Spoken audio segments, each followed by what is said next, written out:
Okay, had to get that figured out. So you just saw my new coffee cup there. It's my new favorite coffee cup. Here it is. Oh, there. See if I can hold it so you can see it. Those of you who know me know I have a gimpy right hand. There it is. I love this mug. Awesome. I love coffee and I love that mug. Thank you to Kristen. Kristen created that logo, and we had to have a lot of discussions with Warner Brothers about that. We didn't want to make them unhappy. They don't have any legal right over the anti-possession symbol, but we have always wanted to have a good relationship with Warner Brothers. And it was difficult, and I found myself at one point on the phone with 4 lawyers from Warner Brothers just trying to tell them that we wanted to keep them happy. And in the end we were, but that was one of many long processes we had to go through to get this movie made. And Kristen came up with that logo, and I absolutely love it. And it's you can't see it. Yeah. It's on the back of this shirt that I'm wearing right now, our new shirt. And you know you can get all this stuff at our website, www.spnfanmovie.com. Thank you, Betty, for making that work. All right, this is the last of our little fireside chats before we actually premiere the movie. So I just want everybody to understand it. There are a lot of things that we've said, but we've had to say them over and over again because we keep getting a bigger and bigger audience. So I'm sorry to my friends who got in early. I'm going to repeat some of the stuff that you already know, but I want to say this because I've been getting questions on Twitter and via email asking me questions about stuff, and I'm going to try to answer all of those questions. So we originally started out to make a movie because Cliff said to me, hey, this fandom thing it's really incredible. Of course, both of us had worked in film and television for a couple of decades. Both of us started as actors, and then I went on to do some other stuff, and Cliff, as you know, became the most famous bodyguard in Canada, working for people such as Kurt Russell, Sharon Stone, Pamela Anderson, Al Pacino, Morgan Freeman, Justin Timberlake, Selena Gomez, just tons of different people. So he knew a lot about fans, and when he started working for Supernatural, he realized it was just something different about it. And he started going to these conventions, and Jared and Jensen made the conventions different. They had an intimate interaction with the fans that no other stars had ever had before. I myself, as an actor on Smallville, had been to a convention in England, and in fact, Wayne Munn, who still runs those conventions over there, Rogue Events, can tell you this is true, that back in the day, 2006-ish, when Supernatural was just starting out, none of the top actors went to the conventions. None of them. Myself and Margot Kidder at that first one, Wayne, maybe you remember this, myself and Margot Kidder were the headliners, and we were peripheral actors at best, guest stars. Anyway, Jared and Jensen changed all that, as you know. Cliff came to me and said, this is a phenomenon that has never occurred before. Social media plays a role. Why don't we make a movie about this? I really think it would make a good documentary movie. And he convinced me to get involved. I had to straighten out some things in my life. So for the past 3.5 years, it took him a year to convince me. For the past 3.5 years, I've been involved in this. Various cameras, various cameramen, various crews, I don't know, 12.5 different cities around North America. We've been traveling all over the place. And then we met Jason Fisher, who's the production coordinator on Supernatural. But he also is one of the owners of a fledgling distribution company called Frostbite Pictures, which, as you know, is doing really well now. They just got a contract to make 3 more made-for-TV movies. And Jason said, well, there are some things we can do, but you need money for post-production. You need money for marketing, or it's just never going to happen, because it was all being funded out of my MasterCard. And the movie already owed me a lot of money. I was, starting to get in debt, but we wanted to get it made. So I think that was, yes, it was, a year ago, in fact. And Jason introduced me to the concept of the web series. And he said, what if you make a web series? It costs almost nothing to get it out there on the air. You can do that yourself. We can work out something and put it on our own website. He said, what if you do that and you run an Indiegogo campaign and we use the series to get the movie made? That was a really good idea. You know why it was a good idea? Because it friggin' worked. Because last night I saw, pretty happy about this, an almost finished version of the movie. 3.5 friggin' years shooting all around the country. It's almost done. And we're going to have it for you March 10th in Las Vegas. And all the people out there who said we couldn't do it, or there was no reason to do it, or we were trying to do it to make money, there's a very simple phrase that sums up my feeling towards you. Fuck you. Okay? There, I said it. Because I made it for all the people who want to see it. If you don't want to see it, don't watch it. I really don't give a shit. I have enough friends, me and my brother, have enough friends and enough people out there that we did this for. Hell, even if it was 12 people, we would have done it. Because we did it for ourselves and we did it for our friends. If you want to watch it, watch it. Otherwise, like I said, I don't give a shit. But don't try to communicate to me what you don't like about it or why we didn't do it, because mute. I'm not listening. Sorry. We made it for very selfish reasons. We made it for ourselves. We made it for our friends. So March 10th in Las Vegas. I got to look at my notes. Sorry, I'm old. I forget stuff. First of all, Cliff is in Nashville. So he's doing the convention down there. So that's why he's not here at the fireside chat. Sorry about that. Jason has stuff to do. He often has stuff to do on Saturdays. He's a dad, and those things come first, right? So he's going to come out here tomorrow. We're going to finalize a few things. So March 10th in Las Vegas, you know, at the convention, Vegas Con, $50. You can come to the very first showing of the movie. And I saw it last night, and if you've seen anything at the series, you're going to like it. I absolutely guarantee it. The first 250 people are going to get a grab bag that we put together. And that's actually, I think, Janet and her daughter Lindsay and maybe Carrie are going to help her make those. Anyway, that's the rumor I hear from Liza. And Liza has been accumulating the stuff in Janet's house, and they're going to put them together in a bag for all of you guys. The first 250 people through the door in Las Vegas, March 10th, at the convention, at the screening, where we are going to show Supernatural Fandom, the movie.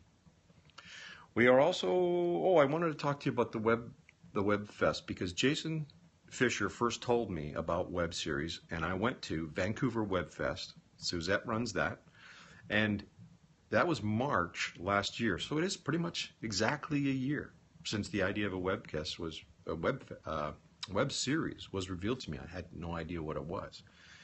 So we're going to go to Vancouver Web Fest,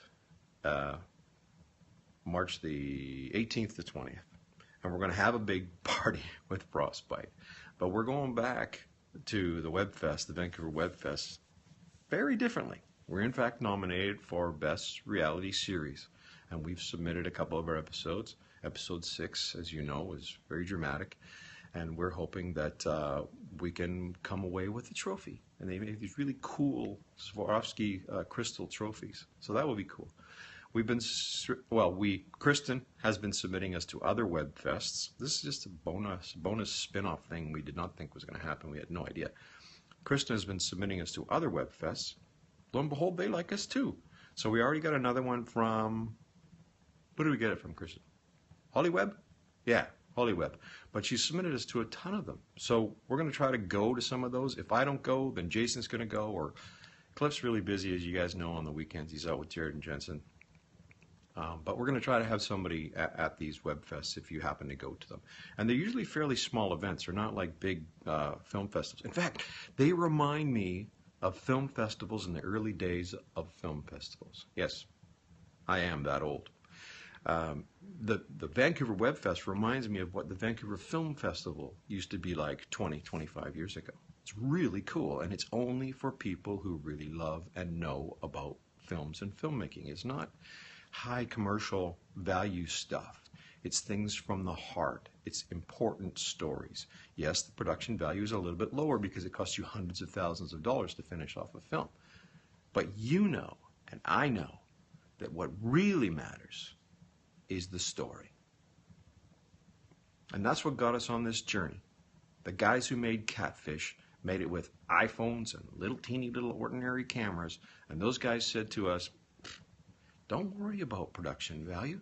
If it's a good story, it's a good story. It will be successful. People will want to watch it. Just start shooting. So we did. And so we got our premiere March 10th. We also, I want to mention, because I forget this, Kristen, Becky, Liza, Vinny, Betty, Taylor, Kat, Bree, Dawn, the translation teams, and all of our families, because obviously Cliff and I could not have done this by ourselves. And of course, the amazing flipper, Jason Fisher. Never would have happened without him. We were at a loss as to how to get this to you. I knew how to make it. Cliff knew what it was. He knew the story. We didn't know how to get it to you. Jason got it to you. I want to also tell you something. We've had a lot of support from people. Obviously, Jared and Jensen were in on it right away. 3.5 years ago, I spoke to both of them. They said, tell us whatever you want. We want this story to get out there, and we will help you with that. So they've supported us since then. When I first spoke to Misha, Mark, Rob, and Richard, they were behind it right away. Everybody else came along willingly, but those were the core people who started us off on the path. And I want to thank all the rest of the cast, people like Kim Rhodes, and Nikki.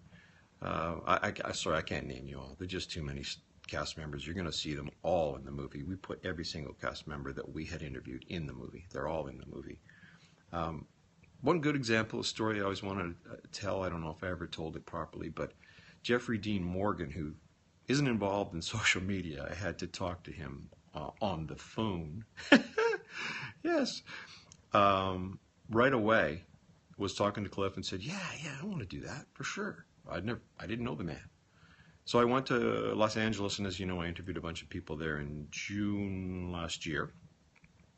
I just rented a boardroom in a hotel, hired a little crew, and we interviewed a bunch of people: Kim Rhodes, Jim Beaver, Roswick Chow, Rick Worthy. What a nice guy. He's up here now making The Magicians. Wow, great guy. I've met some awfully nice people: Elena Huffman, Nikki, Catherine Boucher, Sam. Anyway, Jeffrey Dean Morgan was working very hard. He's working a 5-day week, and you know that in film, 12 hours is a pretty normal day. So Jeffrey's working like crazy on this series, Monday to Friday. We're going to do the interviews on Saturday from 8 to 5 at the Hilton Gardens in Hollywood. And Jeffrey also had an ADR session on the Saturday. An ADR is where you go and you look at yourself up on the screen and you say your dialogue again and you try to match your own lips because the sound recording was off or they want to change a word or whatever that is. So Jeffrey has this all-day ADR session, which is exhausting in itself, and he's already shot for 5 long days. And he says, no, I want to do it. Can I come over anytime I want? I said, yep, we'll be there. You just come on over and we'll interview you. And he got on his motorcycle during his lunch break of this ADR session, rode across Hollywood to where we were, came into the hotel and said, hey, I'm here, can we do the interview? All the other actors said, yep, let him go, let him jump the line, so to speak. And he did his interview, and if you've seen it, he's an amazing man, an amazing speaker, a very passionate, caring guy, really smart. I loved his interview. It really set the stage for everything else. And then when it was over, he hopped on his motorcycle and rode away. I haven't seen him since. Anyway, just a great guy. It's one little story I thought I wanted to tell. Another is that I asked Eric Kripke if I could interview him, and he's a very busy man. He's doing another series, and that's too bad. We're still going to try to set it up if we could squeeze it in, but our timeline's pretty much done. But he sent me back a couple of emails that were very complimentary and said that he loved what we were doing. He had heard about it and seen some of it and just thought it was a great thing. And of course, it's pretty much a tribute to something that he created. So anyway, there you go. Now let me just page down here so I make sure. I know I've been talking for a long time. We've got a couple things to cover. Okay, Vegas March 10th for sure. But we also have a Vancouver premiere party April the 9th and an LA premiere party April the 30th. Now those are screenings prior to any distribution, so you'll get to see them in advance, but they are also amazing events organized and set up by Taylor Dryden, who has lots of help from Betty and other people, but Taylor doesn't put on bad events. If you have ever been to anything that she organizes, you know it's one of the best times you ever have. So if you're interested in coming to those, I encourage you to.